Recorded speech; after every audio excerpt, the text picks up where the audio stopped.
And that's, the inverse map takes us from R cross R back to WC again. So that's this is going in, WC out. Now here's the thing, check this out here. So F of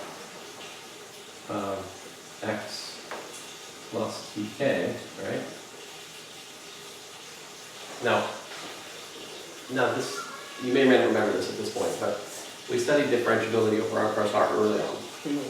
And we saw that that means that F is just equal to like F1 of x1, F2 of x2. In other words, the component functions are just functions of just x1, just x2. Yeah. So that means that has F1. So we're looking at phi inverse of F. What was phi? Well, phi of x plus pk was x plus ct. Yeah, that's X minus CP. Now, okay, so this is phi inverse of f1 of x plus ct, right? F2 of x minus ct. Yep. Now, how does phi inverse work? The inverse should take you from give me a second.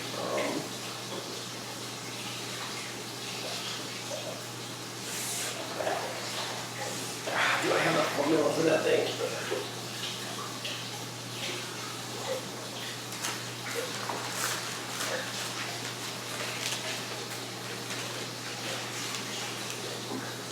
Well, I don't show the details, but I give you the formula.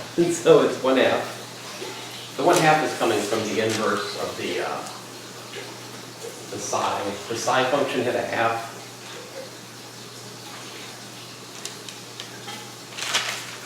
Wait, I'm going to write down the answer here. So it's 1/2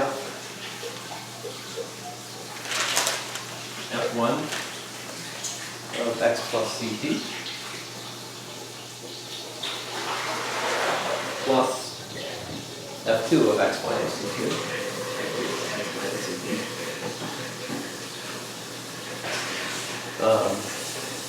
Plus k over 2c. The difference of those functions, f of x plus ct minus f2.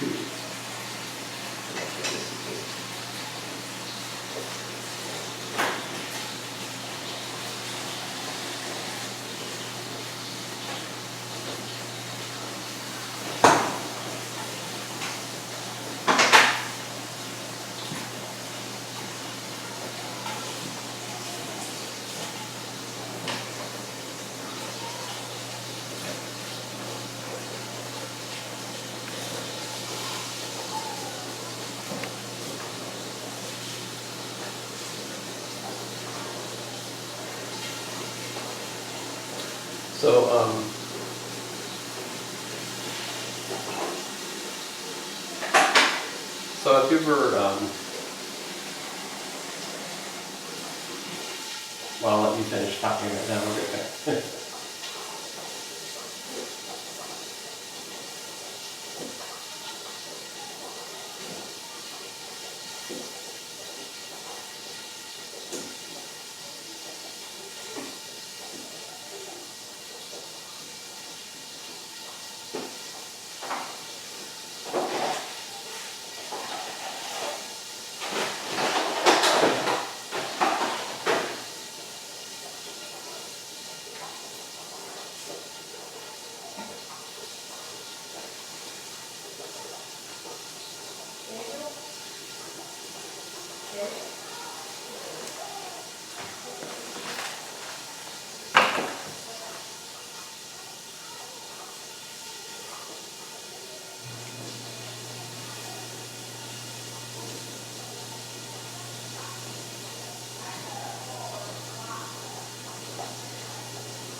Yeah. Yeah. So,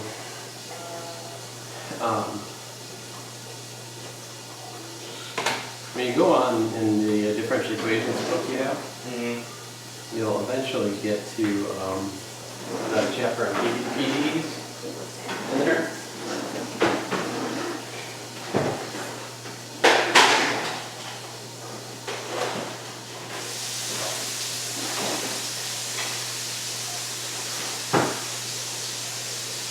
Or possibly not. I don't know, it depends on which version you guys have, but there is a version of this book, Which book is this? Nagel's Appetizer. No, I didn't do that book. For differential equations. Oh? I thought you guys used Nagel's Appetizer. Oh. We used I don't know. I'm still in it actually.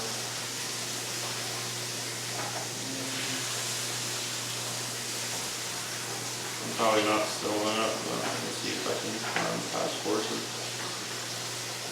Well, anyway, I'll show you. So in this, so you know, this is of course the wave equation, see? Oh wait, what'd you say? This is? Nagel's, Staff, and Steiner. Yeah. This is an addition. Yeah. Okay. It probably doesn't have the PDE, it might not have the PDE stuff in it, but Yeah. chapter 10 is PDEs in there. And in there you learn how to use Fourier series Okay. to use separation of variables to write solutions to typical boundary value problems like this one. But there's something very cool that happens for the wave equation, which is that there's also another method of solution. See if I can find it in here.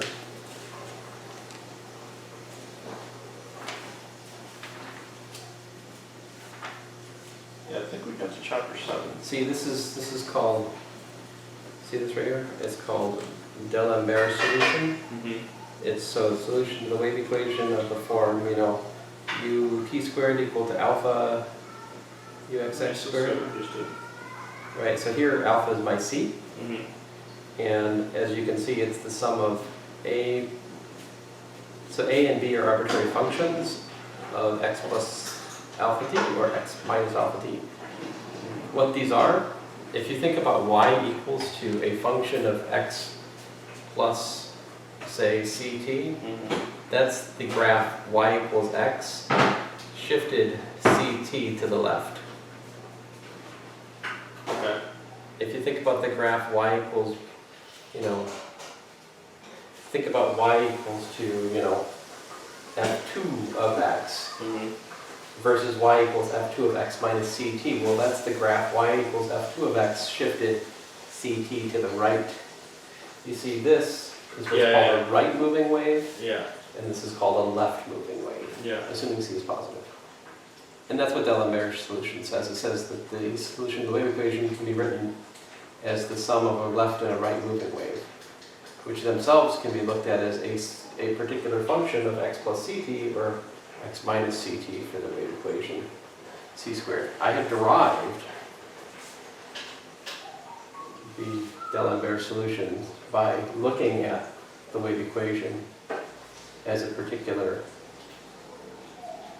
as being the Laplace equation Yeah. of this WC algebra. Yeah. See, I mean, there's a physically natural reason to think of the wave equation being a sum of the right and left moving waves in terms of physics and stuff, you know, but now this is, like, part of this is in Waterhouse's paper, Mm-hmm. but I took it and combined it with the stuff that I have. No, but you found it independently of thinking of physics-wise. Yep. So this is kind of an example of a successful inverse calculation. Like, given a PDE, this time the wave equation, this algebra reveals the true structure of the solutions in that sense.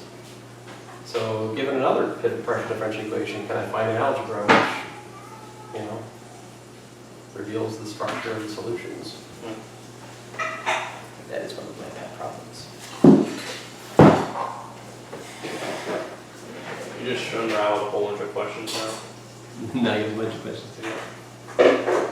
The next section, 8.2, is worth looking at while we're in the middle of what we're doing. So So basically like Taylor's, see, you've never seen this, all right, but you can write Taylor's theorem, the multivariate Taylor theorem, in terms of these sorts of things. So basically, Are we talking about that Cal 2 thing with the expansion? right, yeah, exactly. Cal Okay. 2, it looks like, you know, f of blah, blah, blah, blah. Let's say p plus h gives the sum, you know, k equals 0 to infinity of the kth derivative at p over k factorial, h to the power of k, I guess.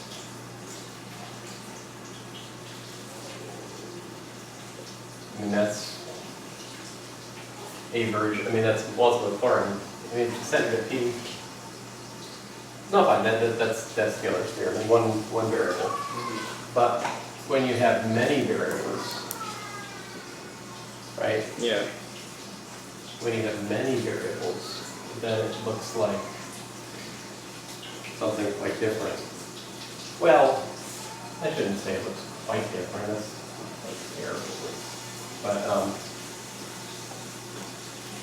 if you have many variables,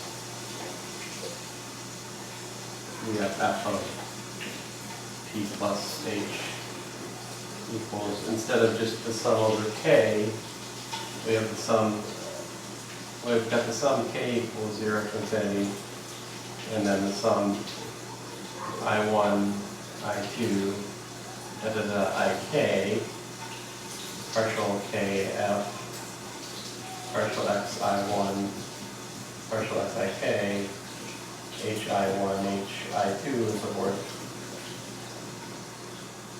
So this is what the multivariate Taylor theorem looks like.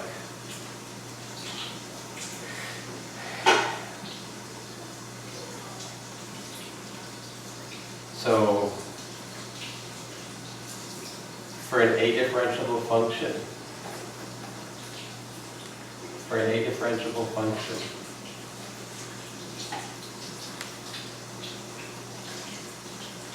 you can rewrite that. Oh yeah, we did that just like an hour ago. Yeah. And I think I may be missing a combinatorial factor here. I'll find out shortly. You know, well, okay, so we rewrite it. I think I'm missing a combinatorial factor. No, I'm not. Well. So this becomes, you know,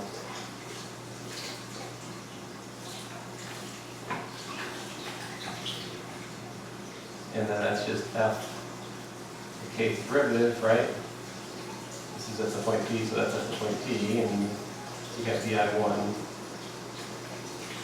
times dik.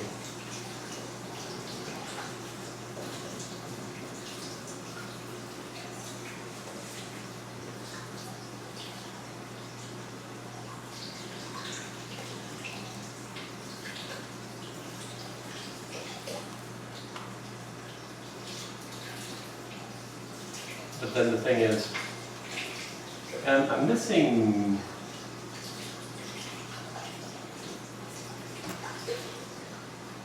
combinatorial I'm missing at the moment, but like, basically you can bring these into here, and then, you know, VI1, H1, yeah, well, VI2, yeah, so like, HI2. what I'm trying to say is the sum over I1 of H I1 VI1, that is H1. So my notation would leave something to be desired at the moment, all right?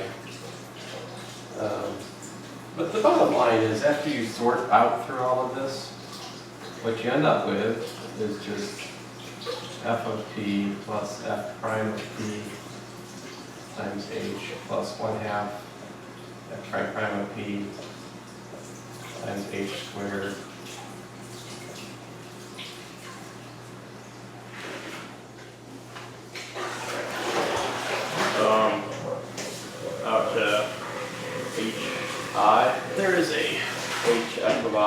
have neglected a 1 over k factorial right here is my problem.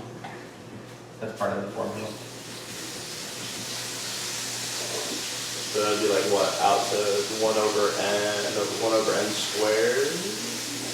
So when you can, this is 1 over n to the So nth derivative of the this n right, power this has no dependence on these. Uh-huh, So you can just take that and pull it out here. yeah. And then you just, this is k sums, and you just use the distributed property of the algebra multiplication, and you know, you have like sum over I1 of di1 hi1, gives you h1, and then you get an h2 and so forth. Yeah. So,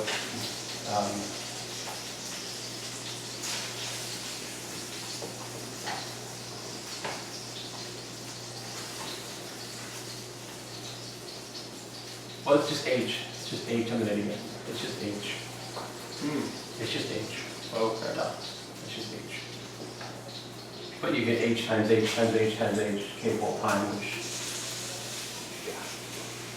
But again, I was amazed when I first found this because I have no right to assume that the Taylor's theorem Works over algebra. still works over an algebra where you replace products with algebra products, but it does.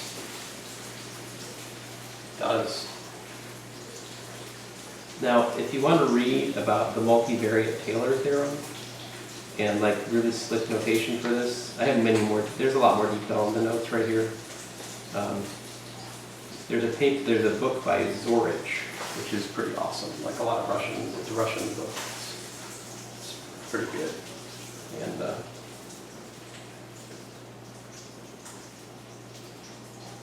so, yeah, that pretty much brings us. So the next section's got a couple of reverse engineering examples, and then the final section of interest in this is the my section on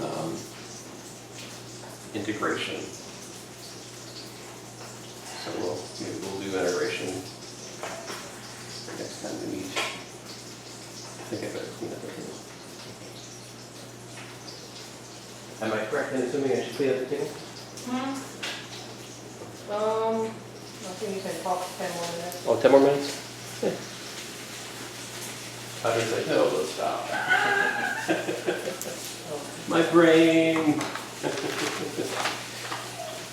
So after we finish this paper, we go to the next one.